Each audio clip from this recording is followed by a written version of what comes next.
Damos comienzo a un nuevo programa.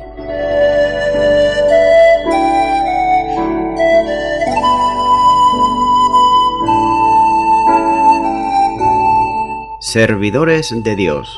Quien te habla es Manuel Cornejo.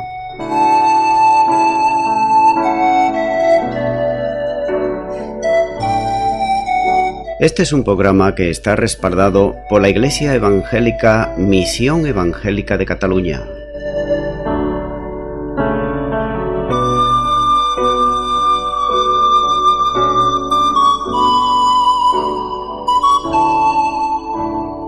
Estamos situados en la ciudad de Sabadell, en la avenida Matadepera número 239.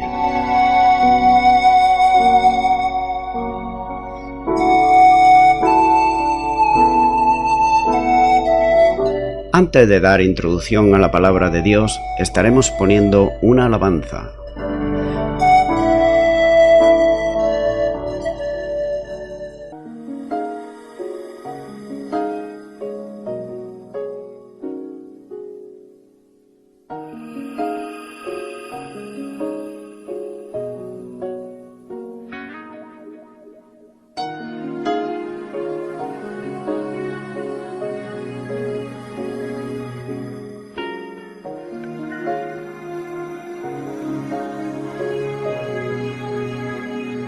Mi pueblo, escúchame lo que voy a decirte.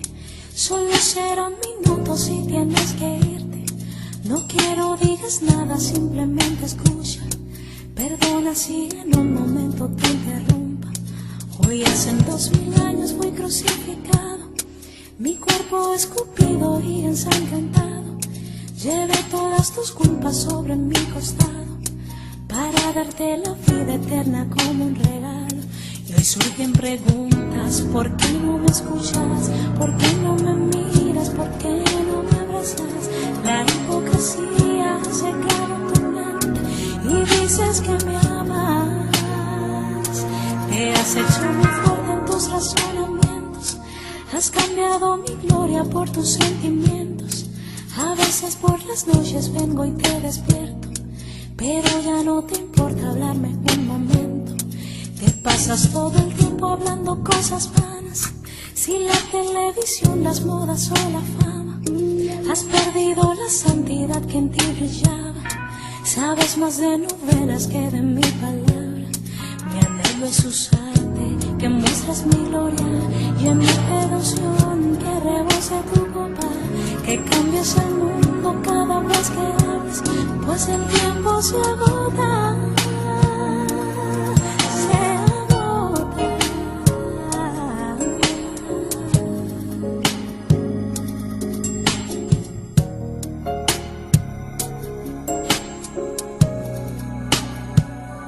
Recuerda cuando no estabas en mis brazos, llorabas como un niño hambriento y descalzo. En cámara lenta tú y yo nos juntamos, las lágrimas caían bailando en un charco. Te di una nueva vida, te abrí nuevas puertas, llené tu corazón borrando la tristeza. Hoy dices que ya tienes hechas tus maletas, te vas al mundo, no importa qué suceda. No puedes negar, siempre estuve contigo. Ojalá que si vuelves yo no me haya ido.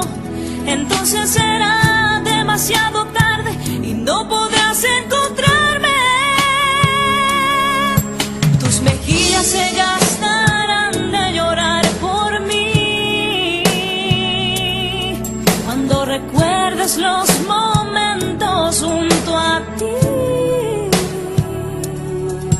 Tus mejillas se gastarán de llorar por mí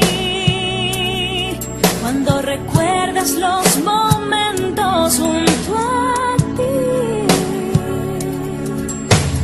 Regresa a mí, a mí, regresa a mí, regresa a mí,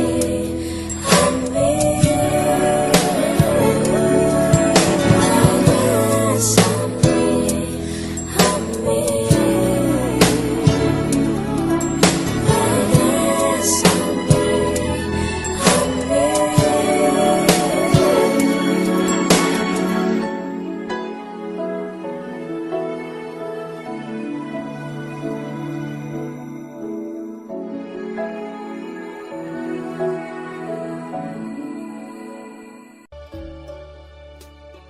Y de nuevo ya estoy con todos los oyentes para estar compartiendo la palabra de Dios en un comentario expositivo versículo a versículo, y en esta ocasión será en los Salmos.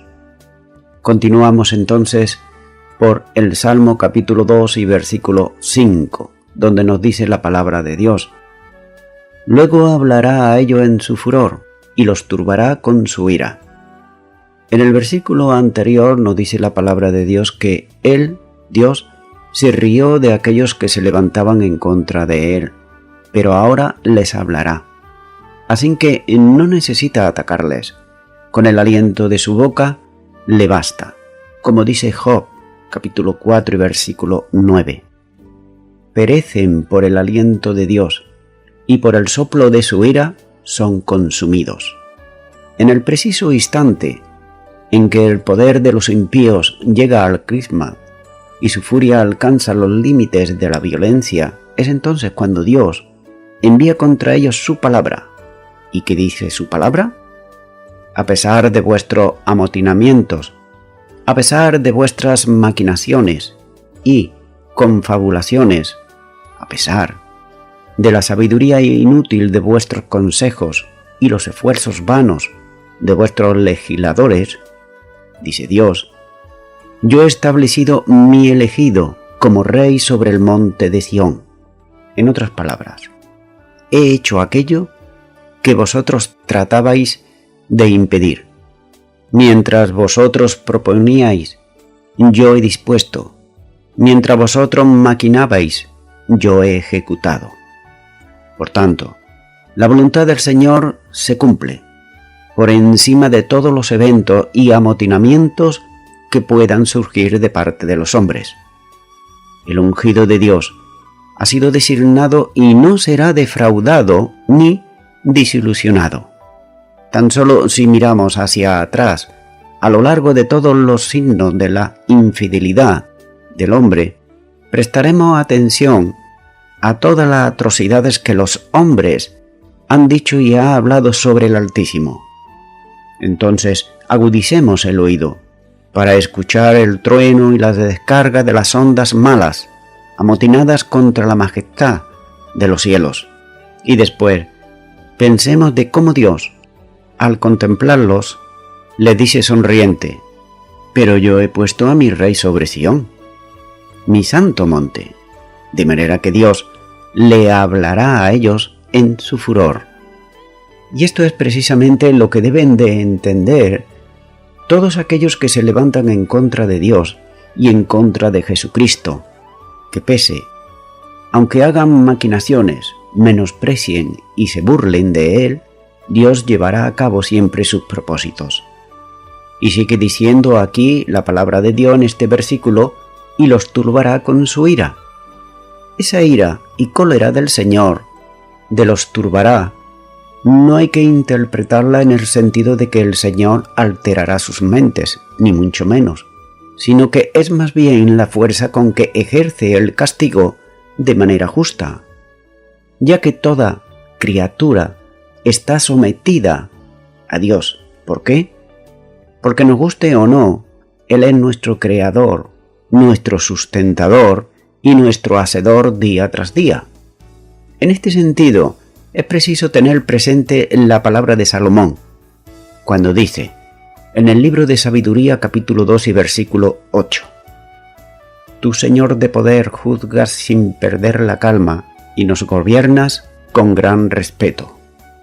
De manera que la ira de Dios es un sentimiento que se origina en el alma del que conoce la ley divina, al contemplar cómo el pecador quebranta esa misma ley establecida por Dios, ya que mediante este sentimiento en las almas de los justos se desquitan muchas cosas.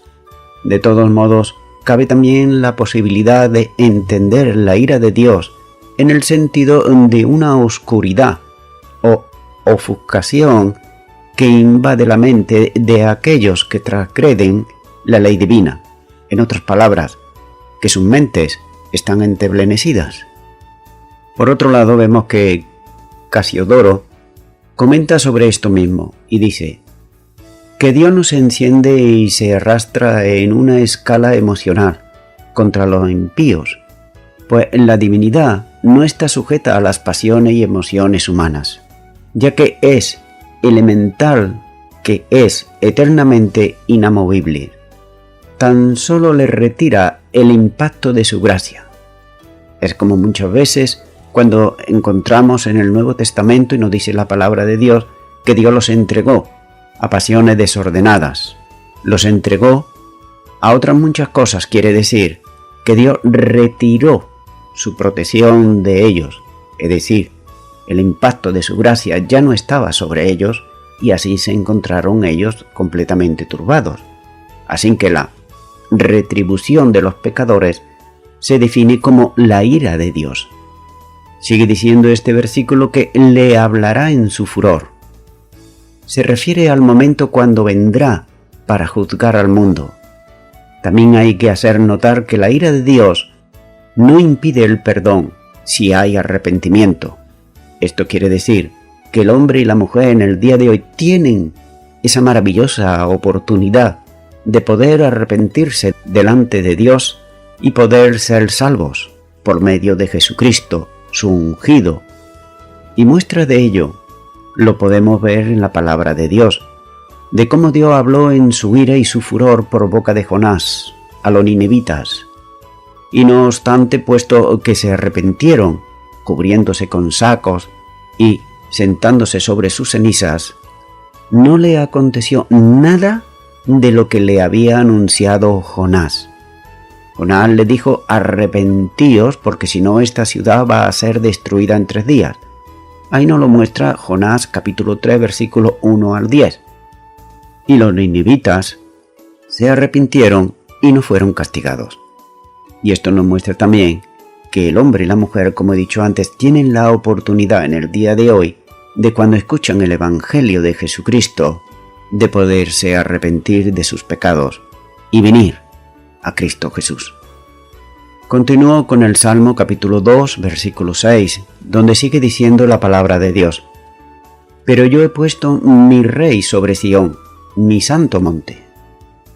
Los padres de la Iglesia, en la interpretación de este texto, están absolutamente convencidos de que es un texto mesiánico. Si lo aplicamos a David como anticipo de Cristo, el texto de soporte sería el de segundo libro de Samuel, capítulo 7, versículo 10 al 16. Pero el llamado pacto davídico que tiene en el Nuevo Testamento, su paralelo lo podemos encontrar en 2 de Corintios, capítulo 6, versículo 18, Hebreos, capítulo 1, versículo 5, y Apocalipsis, capítulo 21 y versículo 7. Jesús reinará, y esto ningún hombre ni nadie lo puede impedir, y verá el fruto de la aflicción de su alma, como nos dice en Isaías capítulo 53 y versículo 11. Verá el fruto de la aflicción de su alma, y quedará satisfecho. Por su conocimiento justificará mi siervo justo a muchos, y llevará las iniquidades de ellos. Y también el Salmo 72 versículo 8 dice: dominará de mar a mar, y desde el río hasta los confines de la tierra. Es decir, que el Señor Jesucristo dominará y reinará sobre toda la tierra. Por tanto, podemos notar que Jesucristo es un rey triple. ¿Por qué? Porque reina en primer lugar sobre sus enemigos, en segundo lugar, reina sobre sus santos, y en tercer lugar, es rey universal absoluto por voluntad y decreto del Padre Celestial. Entonces veremos que en primer lugar, el rey de sus enemigos, es decir, reina sobre ellos, a pesar de sus deseos, en contra y por encima de su voluntad. Por tanto, como rey, es superior y está por encima de todos los demás reyes de la tierra. Pues ¿qué son los hombres más poderosos, los grandes y distinguidos de la tierra al lado de Cristo? ¿Qué son? Absolutamente nada. Cualquier potencia mundial en cualquier época tanto en el pasado como actualmente, no son absolutamente nada delante del poder de Cristo Jesús. Como algunos dicen, no llega a una burbuja dentro de una gota de agua. Isaías, capítulo 40 y versículo 15 dice: He aquí que las naciones le son como la gota de agua que cae del cubo, y como menudo polvo en la balanza son estimadas. He aquí que hace desaparecer las islas como polvo. Aún cuando los hombres más reverdes y más paganos están bajo su potestad y los confines más alejados de la tierra son su posesión, el Salmo 2 y versículo 8 un poquito más adelante dice: Pídeme y te daré por herencia las naciones, y como posesión tuya los confines de la tierra. Esto quiere decir que el Señor Jesucristo reinará sobre Rey absoluto sobre la tierra. En segundo lugar, vemos que Cristo es Rey sobre sus santos. Él reina sobre los malos, pero también sobre los buenos. Aunque eso sí, sobre los malvados reina con su autoridad y su poder, mientras que sobre sus santos reina con su espíritu y su gracia. Esto hay que tenerlo muy en cuenta. Recuerda, sobre los malvados reina con su autoridad y su poder, pero en cambio, con aquellos que han entregado su vida a Él y le han aceptado como Señor y Salvador, los gobierna con su espíritu y con su gracia. Gobierna los corazones de los que forman su pueblo, rige sus conciencias, controla también la voluntad que ellos han rendido a Jesucristo, sus efectos, sus juicios, sus pensamientos, y nadie fuera de Cristo, repito, nadie fuera de Cristo tiene poder sobre un cristiano o una cristiana que haya nacido de nuevo, pues constituye por encima de todo el reino espiritual de Cristo Jesús, que son aquellos que han redimido. Por tanto, Cristo reina sobre todas las naciones, y a la vez es el Rey de sus santos. A unos los rige y obliga exteriormente, y a otros los tutela y dirige interiormente. En tercer lugar, vemos que Cristo es Rey de su propio Padre, en tanto que dice: he puesto a mi Rey sobre Sión, mi santo monte. Bien puede, por tanto, ser nuestro Rey cuando el Rey de Dios. Puede que os preguntéis: ¿cómo puede Cristo ser el Rey sobre su propio Padre? ¿Por qué rige el universo entero por la voluntad y por los mandatos del propio Padre? Y es el propio Padre quien le ha entregado el dominio absoluto y lo ha constituido como Rey. El reino que Dios ha entregado en manos de Cristo es un reino doble. En primer lugar, un reino espiritual, donde rige sobre todos los corazones de aquellos que constituyen su pueblo redimido. Y en segundo lugar, un reino provincial, donde rige el universo entero y dirige el destino de todas las naciones. Continúo ahora con el Salmo capítulo 2, versículo 7, donde sigue diciendo la palabra de Dios: Yo publicaré el decreto, Jehová me ha dicho, mi hijo eres tú, yo te engendré hoy. Comienza este versículo diciendo: yo publicaré el decreto. Aquí el Salmo se reviste de dramatismo, ya que entra en juego un nuevo actor, que es quien toma ahora la palabra. Así que hemos penetrado en el salón del consejo de los malvados para ver lo que tramaban.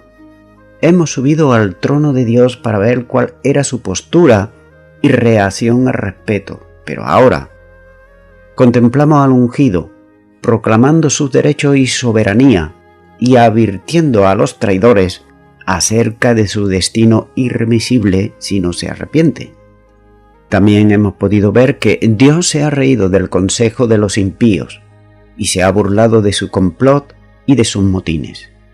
Y ahora vemos también que el ungido, en persona, Cristo mismo, quien asumiendo su papel de Redentor resucitado, como dice en Romanos capítulo 1 y versículo 4, donde dice: declarado Hijo de Dios con poder, según el Espíritu de Santidad, por la resurrección de entre los muertos.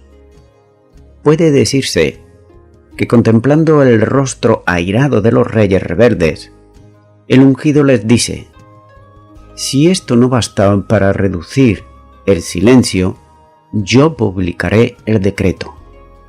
Y está claro que este decreto está en conflicto directo con todos los planes de los hombres, porque su objetivo en el establecimiento definitivo del dominio mismo contra el que las naciones se han amotinado. Es decir, que los hombres en el día de hoy y siglos pasados también, se le puede hablar de todo, pero cuando se le habla de Jesucristo, como Señor, como Salvador, como Redentor de sus almas, pues se enfurecen.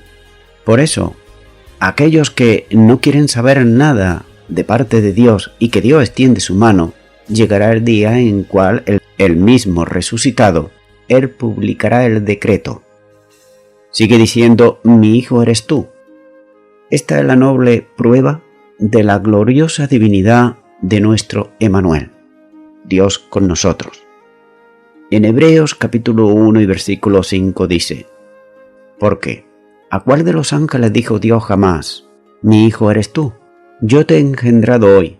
Y otra vez: yo seré a él padre, y él me será a mí hijo. ¡Qué privilegio tan grande! Contar con un Redentor divino, en el cual depositar nuestra confianza, nuestras cargas, y sabiendo que Él se compadece de nosotros. Sigue diciendo este versículo: yo te engendré hoy. Esto se refiere concretamente a la divinidad de nuestro Señor. Por tanto, no intentemos sondear ni profundizar mucho más de aquello que la palabra de Dios no nos dice, porque es una verdad que ha de ser recibida y ha de serlo con fe. Igualmente que la salvación se recibe por fe, y también muchas cosas en la palabra de Dios no la vamos a entender hasta que no estemos con el Señor delante de su presencia. Así que no tratemos de profundizar y de poner palabras que la misma palabra de Dios no nos dice. Por tanto, hemos de tratarla con respeto y nunca investigarla con incredulidad e irreverencia, como suelen hacer muchas veces las sectas que van por ahí tratando de decir que ellos son cristianos cuando en realidad de cristiano no tienen absolutamente nada. De manera que, siendo que se refiere al unigénito de Dios en su naturaleza humana, cuando está diciendo aquí yo te engendré hoy, se está refiriendo precisamente a eso, al unigénito de Dios en su naturaleza humana, es decir, a Jesús. Lo que nos corresponde a nosotros es regocijarnos en el misterio, más que violar su santidad, intentando fijonear como intrusos en los secretos del Dios eterno. Y como he dicho antes, tratar de decir aquello que el mismo Dios no nos dice en su palabra. Las cosas que no han sido reveladas en la palabra de Dios son más que suficientes y no debemos de aventurarnos tratando de aclararlas mediante elucubraciones y especulaciones vanas, ya que muchos grandes hombres se han perdido tratando de explicar la Trinidad, por ejemplo, y otros, por no liarse más, la niegan. Otros, sin embargo, al develar la esencia de la divinidad, también le ocurre exactamente igual. Por tanto, ese es un mar proceloso en los que los grandes navíos han naufragado. ¿Cómo pretendemos movernos con seguridad por su inmenso y profundo océano con nuestros frágiles esquifes? Sin embargo, por otro lado, aplicado a David, el hombre, el rey, como anticipo, el significado sería yo te he entronizado hoy. La idea que se transmite en este enfático yo es que no ha llegado al trono por habilidad o capacidad propia, ni por voluntad de otros, el caso de David, sino exclusivamente por voluntad y decisión y decreto divino. En muchos casos, las discusiones y debates teológicos sobre la filiación eterna de nuestro Señor, más que ser una muestra de fe reverente, lo que hace es poner de manifiesto una curiosidad malsana y presuntuosa, la nociva pretensión del orgullo humano de empeñarse en explicar aquello que en realidad lo único que nos corresponde es hacer, adorar al todo creador. Y esto lo vemos también en el mundo de hoy, en el mundo secular, aquellos que dicen que son sabios, que tratan de analizar a Dios, y cuando ya se les rompe la cabeza, como se suele decir, es decir, que ya no llegan a más, pues entonces niegan a Dios, porque ya no les da más. A Dios hay que aceptarlo por fe. Pero vemos que esa fe se hace realidad cuando simplemente estamos viendo las obras de su mano, cuando estamos contemplando esa naturaleza maravillosa que Dios creó, pero que el hombre está destruyendo día tras día. Así que fácilmente podría transcribir aquí docenas de exposiciones de interpretaciones de este versículo, con distintos puntos de vista en cuanto a esto, e incluso opuestos entre sí. Pero no lo haré. La controversia es una de las tareas menos provechosas, en las que el ocuparse de ellas muchas veces es una pérdida de tiempo, y muchas plumas de teólogos se han perdido ahí. Continúo ahora con el versículo 8 del capítulo 2, donde sigue diciendo la palabra de Dios. Y dice: «Pídeme y te daré por herencia las naciones, y como posesión tuya los confines de la tierra». Comienza este versículo diciendo «pídeme». Entre los grandes reyes de la antigüedad, era una costumbre arraigada conceder a sus allegados más cercanos todo lo que le pedían. Por ejemplo, lo encontramos Esther capítulo 5 y versículo 6, donde dice: «Y dijo el rey a Esther en el banquete, mientras bebía vino: ¿Cuál es tu petición? Y te será otorgada. ¿Cuál es tu demanda? Aunque sea la mitad del reino, te será concedida». Vemos aquí, por tanto, que no tenía más que abrir la boca y sus deseos le eran concedidos de inmediato. El ungido de Dios declara aquí abiertamente que sus enemigos le han sido dados como herencia, y obrando en consecuencia, extiende ante sus mismas narices el decreto y levantándolo en alto con su mano taladrada, con el cetro de su poder les dice: «Ve cómo me ha sido dado no solamente el decreto a reinar, sino también el poder de conquista». Si Jehová ha dado a su ungido una vara de hierro, con la cual quebrantar a las naciones reverdes, él la hará pedazos. Será como una vasija de barro, tal como dice el siguiente versículo. Así que fácilmente reducirá a escombros cuando la vara de hierro esté en mano del omnipotente Hijo de Dios. Aquellos que aborrecen a Dios, aquellos que se burlan de Dios, aquellos que dicen que Dios no existe como los ateos, sin embargo, un día estos mismos tendrán que doblar sus rodillas delante de Jesucristo, el Rey de Reyes y Señor de Señores. Ellos lo van a proclamar con sus rodillas dobladas delante de Jesucristo y decir que Él es el Rey de Reyes y Señor de Señores, ya que ellos, por no haberse arrepentido aquí en la tierra, serán quebrantados. Así que la vasija del alfarero, podemos notar que una vez rota en 1000 pedazos, no se puede recomponer, y los pecadores no tendrán reparación entonces posible cuando Jesús los golpee con su dureza. Recuerda que he dicho entonces, pero ahora sí que tiene, porque hoy es día de arrepentimiento. Así que Un antiguo himno dice lo siguiente: pecadores, implorar la gracia de aquel cuya ira no podéis soportar, volar al abrigo de la cruz, donde hallaréis la salvación. Continúo ahora con Salmo capítulo 2, versículo 9, sigue diciendo la palabra de Dios: los quebrantarás con vara de hierro, como vasija de alfarero lo desmenuzarás. Comienza este versículo diciendo: los quebrantarás. Esta expresión tiene varias lecturas. Por ejemplo, la Septuaginta traduce lo regirás o gobernarás, como también lo dice la Nueva Versión Internacional. Algunos han traducido los pastorearás, lo que parece encajar bien en Mateo capítulo 5 y versículo 4, donde dice: lo apacentará con poder del Señor. Así que, tanto Lutero como Calvino se inclinan por esta traducción. Y sigue diciendo: con vara de hierro. La vara tiene múltiples significados en las Escrituras y pueden ser de diversos materiales y utilizarse para distintos propósitos también.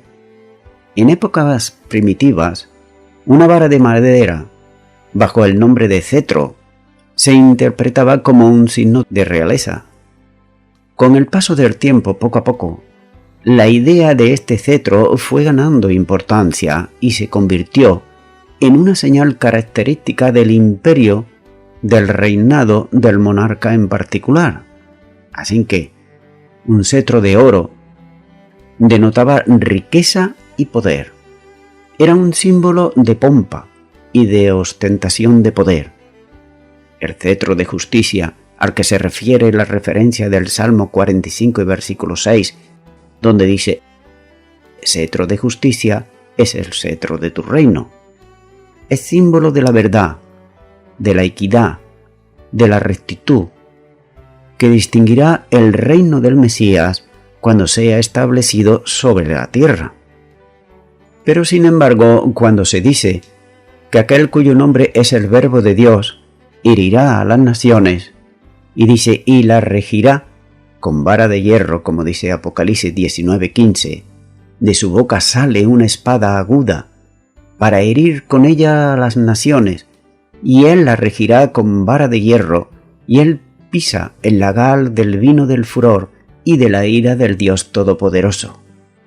Vemos aquí que entonces, asumiendo que en este caso la vara significa un cetro, el hierro del que está hecha debe significar la severidad de los juicios que el Rey de Reyes infligirá sobre todo a aquellos que se resisten a su autoridad, es decir, que luchan en contra de él. Recientemente hay descubrimientos arqueológicos que han demostrado que los pastores hebreos, en tiempo de David, solían utilizar la vara como instrumento de protección. Esa vara que ellos llevaban era un palo de madera provisto de una bola de hierro con agudos pinchos en un extremo. Así que los pastores la manejaban con una habilidad pasmosa y además constituía un arma de protección y defensa de las ovejas que estaban indefensas en contra de predadores, especialmente de los lobos y de la jauría de los perros salvajes, muy abundante en aquel tiempo en Israel y que constituía un peligro constante para las indefensas ovejas. Por tanto, al aplicar este simbolismo de protección, como nos muestra el Salmo, capítulo 23, versículo 4, donde dice: tu vara y tu cayado me infundirán aliento, una posible interpretación podría ser la siguiente: los mantendrá a raya con vara de hierro. Referencia a las naciones paganas, amotinadas y dispuestas para atacar al ungido y también a sus santos. Sigue diciendo este versículo 9: como vasija de alfarero los desmenuzarás. El uso del término vaso o vasija de alfarero, con figura del verbo desmenuzar, implica la acción de romper la vasija en pedazos pequeños, lo cual no es viable sino es mediante una barra de hierro. Y aún así, el nivel de destrucción depende de cómo se maneje esa vara, pues incluso un golpe con una vara de hierro contra un objeto o sustancia sólida y quebradiza, si la acción se realiza con precaución y cuidado, no causa más que daños limitados, pero en el caso que nos ocupa, no parece que sea así, pues los verbos utilizados quebrantarás y desmenuzarás transmiten con toda claridad la idea de que el golpe o golpes descargado, es decir, la acción de la vara contra el objeto, se lleva a cabo con gran fuerza, ya que dice los desmenuzarás. En este aspecto, como en otros, las predicciones y promesas tienen un cumplimiento también aquí parcial y limitado, con la historia de David, literalmente, cuando dice los desmenuzarás. Su verdadero cumplimiento, su consumación pavorosa, corresponde y aguarda el día cuando David, el David espiritual, es decir, el Señor Jesús, vendrá en gloria y también en majestad, como Rey de Sión, con una vara de hierro para desmenuzar a las grandes coaliciones anticristianas de los reyes y de los pueblos, y tomar posesión de su herencia legalmente esperada y adquirida a precio de su sangre. Voy concluyendo ya con esto. Apocalipsis 4:2 dice: y he aquí un trono establecido en el cielo, y en el trono uno sentado. Esto nos está mostrando que, aunque muchos no lo quieran ver, y mucho menos creer, la misma palabra de Dios nos muestra que en el cielo hay un trono y uno sentado en el trono, y que a su tiempo, ese que está sentado en su trono, vendrá de nuevo a la tierra que Él creó para gobernar con justicia. Claro está que los injustos, los que se amotinan, los que piensan cosas vanas, ellos quieren desde siempre romper todo lo que Dios ha establecido, pero aun estos que se rebelan en contra de Dios y su Hijo Jesucristo, el Señor le da la oportunidad de arrepentirse en el día de hoy, en este momento. Es por eso que en este día, antes que Él vuelva a la tierra y lo desmenuce como el alfarero desmenuza la vasija. Mi amigo, mi amiga oyente, a ti ahora te toca decidir libremente o seguir luchando en contra de Dios como hacen las naciones, o aceptarlo en tu corazón como Señor y Salvador. Para aceptarlo como Señor y Salvador, solamente tienes que creer por fe lo que Él ha llevado a cabo a favor tuyo en la cruz del Calvario, y recibirle en tu corazón como Señor y Salvador. Por tanto, ahora te animo a que puedas orar conmigo para recibir a Jesucristo en tu corazón. Ora conmigo ahí a donde estás y di: Señor Jesucristo, hasta ahora he estado luchando en contra de Dios, en contra del Evangelio, en contra de la Biblia. Pero tu palabra me muestra que un día he de rendir cuenta a ti. Por eso, antes que llegue ese día, te rindo mi vida ahora a ti y te recibo en mi corazón como mi Señor y como mi Salvador. Y te doy gracias. En tu nombre. Amén.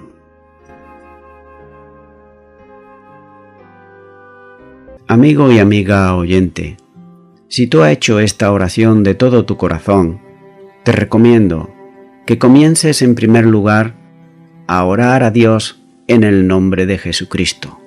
Orar a Dios no es rezar, sino que es hablar con una persona. También te recomiendo que leas la palabra de Dios.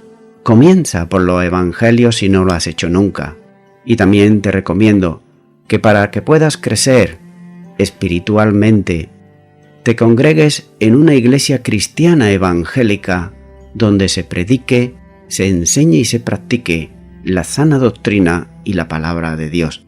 Congrégate ahí y con el tiempo crecerás espiritualmente y podrás servir al Señor Jesucristo. Que Dios te bendiga.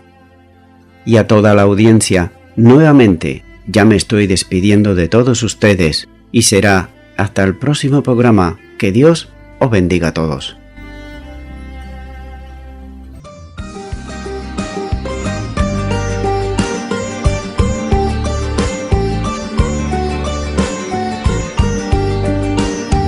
Quiero que tú me llenes, alfarero. Quiero que tú me cambies, alfarero. Mira todas mis grietas, alfarero. Estoy en agonía, alfarero. Quiero que tú me llenes, alfarero. Quiero que tú me cambies, alfarero. Mira todas mis grietas, alfarero. Estoy en agonía, alfarero. Cámbiame y renuévame, alfarero. Lléname la vida, alfarero. Mira que me muero, alfarero. Y si tú no llegas, yo me muero, yo me muero, yo me muero. Cámbiame la vida, alfarero. Ven y rómpeme completamente. Llena todo mi espacio, alfarero. Quítame la grieta, alfarero.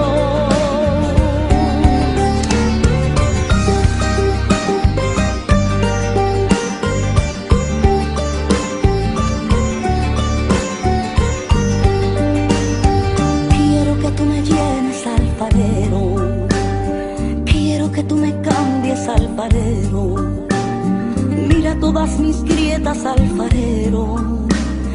Estoy en agonía, alfarero. Quiero que tú me llenes, alfarero. Quiero que tú me cambies, alfarero. Mira todas mis grietas, alfarero. Estoy en agonía, alfarero.